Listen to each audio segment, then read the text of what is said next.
De onde veio, reverendo? Se o senhor responder isso aqui, vamos ficar muito felizes, né?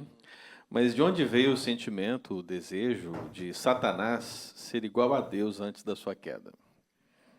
Ah, se eu posso falar, é difícil se referir a um espírito, né? Satanás é um espírito, ele não tem corpo.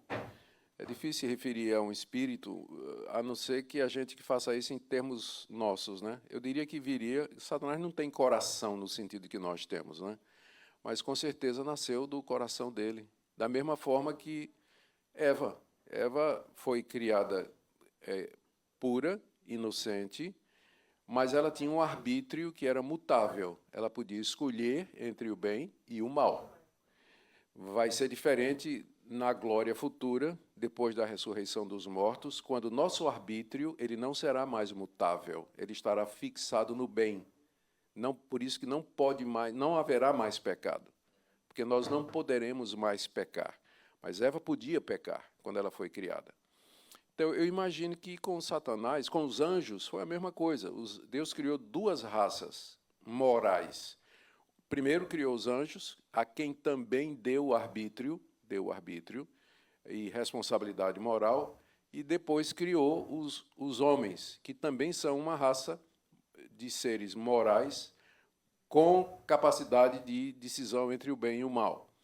Então, Satanás, esse anjo, né, que a gente chama de Satanás, ele arbitrou pelo mal. Ele quis ser igual a Deus, ele quis tomar o lugar de Deus, e Deus confirmou a decisão, diferente do homem, não é? E eu vou explicar por quê. Deus confirmou a decisão, ou seja, não tem arrependimento para Satanás.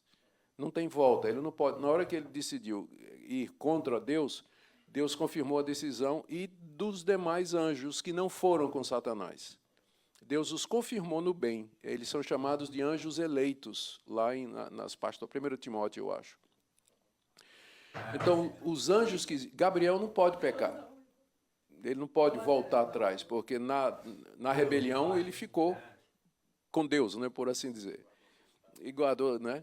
Mas os outros todos caíram e Deus confirmou e não tem volta, não tem arrependimento, não tem mudança para Satanás.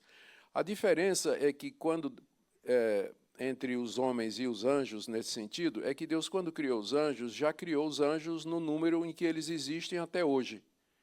Então vamos supor, Deus quando criou os anjos criou 3 milhões deles. Hoje existe 3 milhões de anjos, né? Apesar de que isso já faz não sei quantos anos, né? Zilhões de anos que isso aconteceu, não sei. Mas quando ele criou o ser humano, ele criou um casal. E a raça humana estava toda representada ali. E, por isso, o tratamento é diferente. O tratamento é diferente. Os anjos, uma vez tomado uma decisão, Deus confirmou, a raça humana caiu em pecado, mas aprove a Deus mandar um Salvador, não para os anjos, mas para a raça humana. Está lá escrito em Hebreus que ele não socorre a anjos, mas a descendência de Abraão. Então, a graça de Deus já começa nisso, quando ele resolve salvar os homens e não os anjos. Os anjos estão eternamente condenados. Primeiro, tentar aqui, a pergunta da Luciana Dinira é cacheta. Sim, isso quer dizer alguma coisa? Deveria, reverendo, né? Tá. Deveria. Mas, assim, basicamente essa pergunta ela tem um fulcro importante. O senhor mencionou a questão do não tem um coração, porque é um espírito, essa situação. Mas talvez a pergunta ela carregue em essência a base de como pode um ser puro ir contra a sua própria natureza de pureza, ou seja, como ele tem uma liberdade de ir contra essa natureza dele. Porque no caso de Adão e Eva, nós temos uma maneira muito fácil de explicar. Houve um agente tentador. Mas quem tentou o tentador? Talvez por isso não tenha havido perdão nem misericórdia para ele, né? Porque nasceu no próprio coração dele. E aí nós vamos entrar numa área que é misteriosa para nós, que é a questão da origem do mal. Isso aí nós vamos ter que esperar a glória para descobrir isso aí. Mas o mal estava no mundo desde o início de tudo.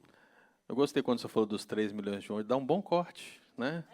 Augusto Nicodemos disse que Deus criou 3 milhões de Eu disse, vamos supor. A gente corta antes, depois disso.